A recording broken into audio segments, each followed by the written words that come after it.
Un nuevo capítulo del conflicto de los siglos nos espera. Sigamos con el estudio. Bienvenidos.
Capítulo 40. El tiempo de angustia.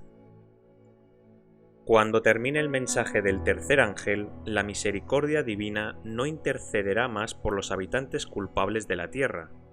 El pueblo de Dios habrá cumplido su obra. Habrá recibido la lluvia tardía, el refrigerio de la presencia del Señor, y estará preparado para la hora de prueba que le espera. Un ángel que regresa de la tierra anuncia que su obra está terminada. El mundo ha sido sometido a la prueba final y todos los que han resultado ser fieles a los preceptos divinos han recibido el sello del Dios vivo. Entonces Jesús deja de interceder en el santuario celestial, levanta sus manos y con gran voz dice: «Hecho es». Toda la hueste de ángeles deposita sus coronas mientras él anuncia en tono solemne: que el injusto siga cometiendo injusticias y el manchado siga manchándose, que el justo siga practicando la justicia y el santo siga santificándose. Cada caso ha sido fallado para vida o para muerte. Cristo ha hecho expiación por su pueblo y borrado sus pecados. El número de sus súbditos está completo. El reino y el dominio y la majestad de los reinos debajo de todo el cielo van a ser dados a los herederos de la salvación, y Jesús va a reinar como Rey de Reyes y Señor de Señores. Durante ese tiempo terrible, los justos deben vivir a la vista del Santo Dios sin un intercesor. El poder restrictivo impuesto sobre los malos es quitado y Satanás domina totalmente a los impenitentes empedernidos. La paciencia de Dios ha concluido. El mundo ha rechazado su misericordia, despreciado su amor y pisoteado su ley. Cuando los ángeles de Dios dejen ya de contener los feroces vientos de las pasiones humanas, todos los elementos de contención se soltarán. El mundo entero será envuelto en una ruina más espantosa que la que cayó antiguamente sobre Jerusalén. Un solo ángel dio muerte a todos los primogénitos de los egipcios y llenó al país de duelo. Cuando David ofendió a Dios al censar al pueblo, un ángel causó la terrible mortandad con la cual fue castigado su pecado. El mismo poder destructor ejercido por los santos ángeles cuando Dios se los ordena, lo ejercerán los ángeles malvados cuando Él lo permita. Actualmente hay fuerzas listas que solo esperan el permiso divino para sembrar desolación por todas partes.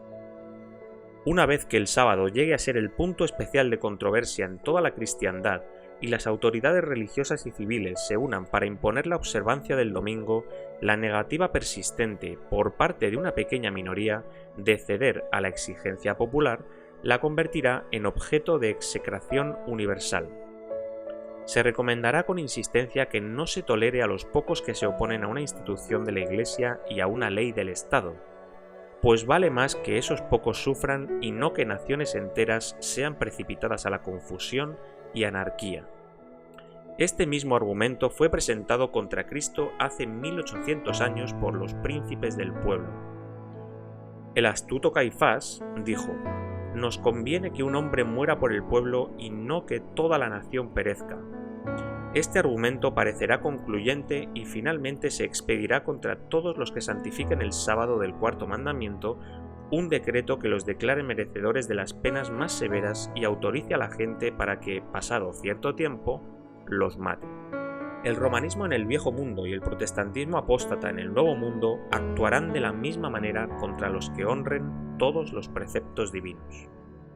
Aun cuando el pueblo de Dios se ve rodeado de enemigos dispuestos a destruirlos, la angustia que sufre no procede del temor de ser perseguidos a causa de la verdad. Lo que temen es no haberse arrepentido de cada pecado y de que debido a alguna falta en ellos mismos no puedan ver realizada en ellos la promesa del Salvador. De todos lados oyen hablar de conspiraciones y traiciones y observan la actividad amenazante de la rebelión. Eso hace nacer en ellos un deseo intensísimo, un profundo anhelo del alma de ver terminarse la apostasía y de que la maldad de los impíos llegue a su fin. Les parece que si hubiesen dedicado siempre toda su habilidad al servicio de Cristo, avanzando de virtud en virtud, las fuerzas de Satanás tendrían menos poder para prevalecer sobre ellos. Aunque sufren la ansiedad, el terror y la angustia más desesperantes, no dejan de orar. Echan mano del poder de Dios, así como Jacob se aferró al ángel. Así, en el tiempo de angustia, si el pueblo de Dios tuviese pecado sin confesar cuando lo atormenten el temor y la angustia, sería aniquilado.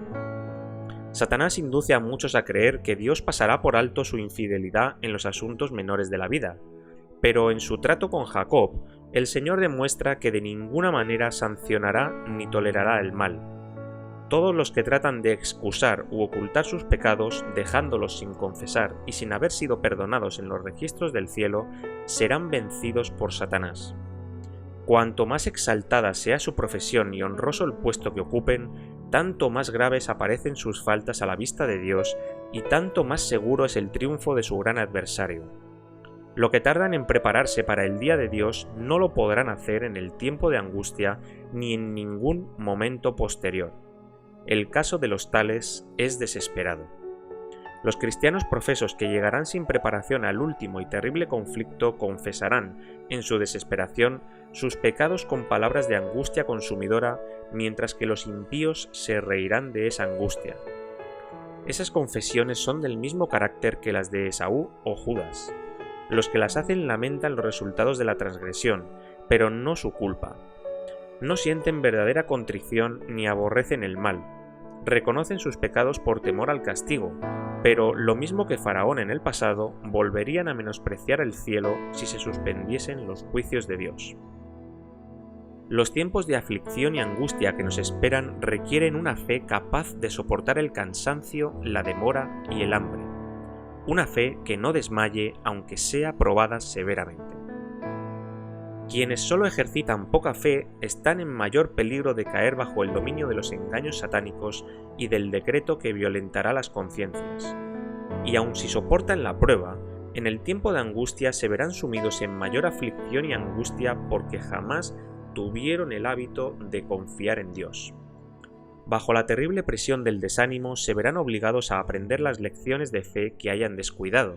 Deberíamos aprender ahora a conocer a Dios poniendo a prueba sus promesas.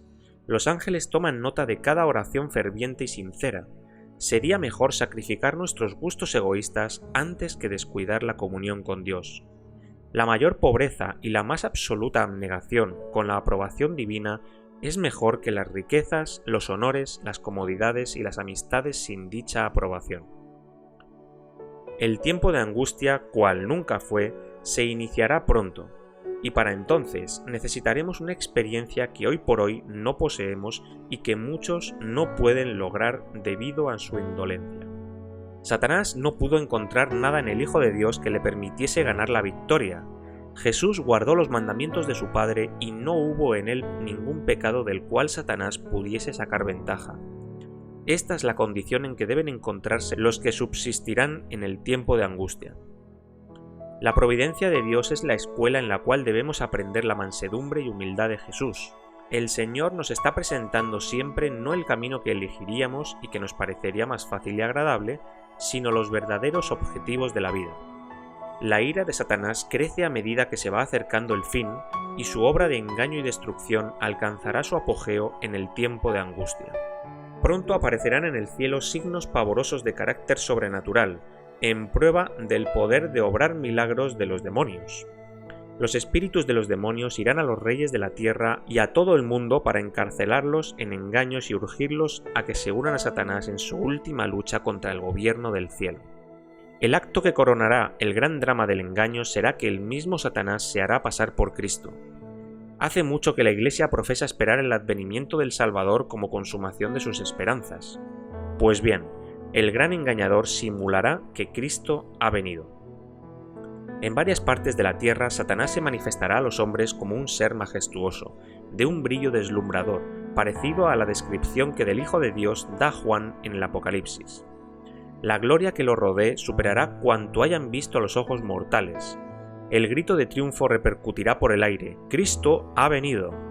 La gente se postrará en adoración ante él, mientras él levantará sus manos y pronunciará una bendición sobre ellos, así como Cristo bendecía a sus discípulos cuando estaba en la tierra. Su voz es suave y subyugadora, aunque llena de melodía. En tono amable y compasivo enuncia algunas de las mismas verdades celestiales y llenas de gracia que pronunciaba el Salvador. Cura las enfermedades de la gente y luego, en su ficticio carácter de Cristo, asegura haber cambiado el sábado al domingo y manda a todos que santifiquen el día que Él ha bendecido. Además, a Satanás no se le permitirá falsificar la manera en que vendrá Cristo. El Salvador previno a su pueblo contra este engaño y predijo claramente cómo será su segundo advenimiento. Se levantarán falsos cristos y falsos profetas y harán grandes señales y prodigios, de tal manera que engañarán, si fuere posible, aún a los escogidos. Así que si os dijeren: mirad, está en el desierto, no salgáis, o mirad, está en los aposentos, no lo creáis. Porque como el relámpago que sale del oriente y se muestra hasta el occidente, así será también la venida del Hijo del Hombre. Satanás los aturdirá con bienes terrenales, les hará llevar una carga pesada y abrumadora para que sus corazones se sientan recargados con los cuidados de esta vida y el día de la prueba los sorprenda como ladrón. Cuando el decreto promulgado por los diversos dignatarios de la cristiandad contra quienes guardan los mandamientos retire la protección del gobierno y los abandone a los que desean eliminarlos, el pueblo de Dios huirá de las ciudades y los pueblos y se unirá en grupos para vivir en los lugares más desolados y solitarios. Muchos encontrarán refugio en puntos de difícil acceso en las montañas. Como los cristianos de los valles de Piamonte, convertirán los lugares elevados de la tierra en santuarios suyos y agradecerán a Dios por las fortalezas de rocas. Pero muchos de todas las naciones y todas las clases, grandes y pequeños, ricos y pobres, negros y blancos, serán arrojados a la más injusta y cruel servidumbre. Los amados de Dios pasarán días penosos, encadenados, encerrados en cárceles, sentenciados a muerte, algunos abandonados adrede para morir de hambre y sed en sombríos y repugnantes calabozos. ¿Olvidará el Señor a su pueblo en esa hora de prueba? ¿Olvidó al fiel Noé cuando sus juicios cayeron sobre el mundo antediluviano? ¿Olvidó a Lot cuando descendió fuego del cielo para consumir las ciudades de la llanura? ¿Olvidó a José cuando estaba rodeado de idólatras en Egipto? ¿Olvidó a Elías cuando el juramento de Jezabel lo amenazaba con la suerte de los profetas de Baal? ¿Olvidó a Jeremías en el oscuro y húmedo pozo donde había sido echado? ¿Olvidó a los 3 jóvenes en el horno ardiente o a Daniel en el foso de los leones? Los juicios de Dios caerán sobre quienes traten de oprimir y aniquilar a su pueblo. Su gran paciencia para con los impíos envalentona a los hombres en sus transgresiones, pero su castigo no será menos cierto ni terrible por mucho que se haya demorado.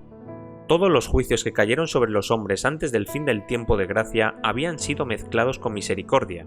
La sangre propiciatoria de Cristo había impedido que el pecador recibiese el pleno castigo de su culpa, pero en el juicio final la ira se derramará sin mezcla de misericordia. El pueblo de Dios no quedará libre de sufrimientos, pero aunque perseguido y angustiado, y aunque sufra privaciones y falta de alimento, no será abandonado para perecer. El Dios que cuidó de Elías no abandonará a ninguno de sus abnegados hijos.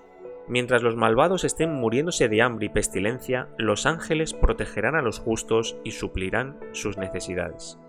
Los malos se regocijan y se oye este grito de burla: ¿Dónde está ahora vuestra fe? ¿Por qué Dios no los libra de nuestras manos si en verdad son su pueblo? Pero mientras aguardan, esos fieles recuerdan que cuando Jesús moría en la cruz del Calvario, los sacerdotes y príncipes gritaban en tono de mofa: «A otros salvó, a sí mismo no se puede salvar. Si es el Rey de Israel, descienda ahora de la cruz y creeremos en él». Como Jacob, todos luchan con Dios. Sus semblantes expresan su agonía interior. La palidez está instalada en cada rostro, sin embargo, no dejan de orar con fervor. Sin embargo, el tiempo de angustia será acortado por amor a los elegidos. El fin vendrá más rápido de lo que los hombres esperan. El trigo será recogido y atado en gavillas para el granero de Dios. La cizaña será atada en haces para los fuegos destructores. Algunos son atacados al huir de las ciudades y villas, pero las espadas levantadas contra ellos se quiebran y caen como si fueran de paja. En todos los tiempos Dios se valió de santos ángeles para socorrer y liberar a su pueblo. Hubo casos en que ángeles aparecieron en forma humana a los hombres de Dios. Descansaron bajo los robles al mediodía como si estuviesen cansados. Aceptaron la hospitalidad en hogares humanos. Sirvieron de guías a viajeros extraviados. Con sus propias manos encendieron los fuegos del altar. Abrieron las puertas de las cárceles y liberaron a los siervos del Señor. Vestidos de la armadura celestial, vinieron para quitar la piedra del sepulcro del Salvador. El pueblo de Dios espera con ansia intensa las señales de la venida de su Rey. El velo que los separa del mundo invisible parece casi descorrido. Los cielos se encienden con la aurora del día eterno y cual melodía de cánticos angélicos llegan a sus oídos las palabras: «Manténganse firmes en su fidelidad. Ya les llega ayuda». Cristo, el vencedor todopoderoso, ofrece a sus cansados soldados una corona de gloria inmortal, y su voz se deja oír por las puertas entornadas. «He aquí yo estoy con ustedes, no teman. Estoy familiarizado con todas vuestras penas, he cargado con vuestros dolores, no están lidiando contra enemigos que me sean desconocidos. He peleado la batalla en favor de ustedes y en mi nombre ustedes son más que vencedores». Toda cruz que debamos cargar ya la cargó Él antes que nosotros. El Señor permite los conflictos con el fin de preparar al alma para la paz.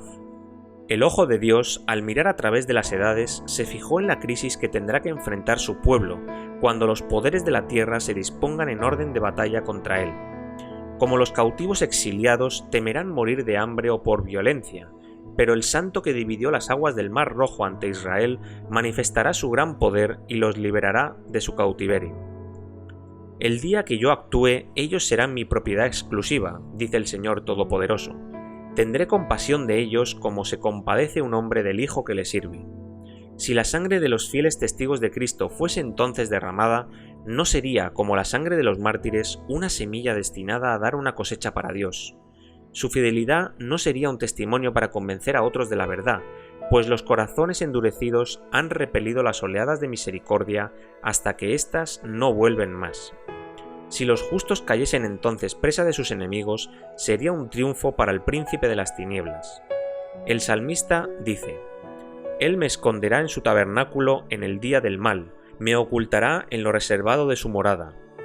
Cristo ha dicho: «Anda, pueblo mío, entra en tus aposentos, cierra tras ti tus puertas, escóndete un poquito por un corto momento en tanto que pasa la indignación, porque he aquí que Jehová sale de su lugar para castigar al morador de la tierra por su maldad. Gloriosa será la liberación de quienes han esperado pacientemente su venida y cuyos nombres están escritos en el libro de la vida».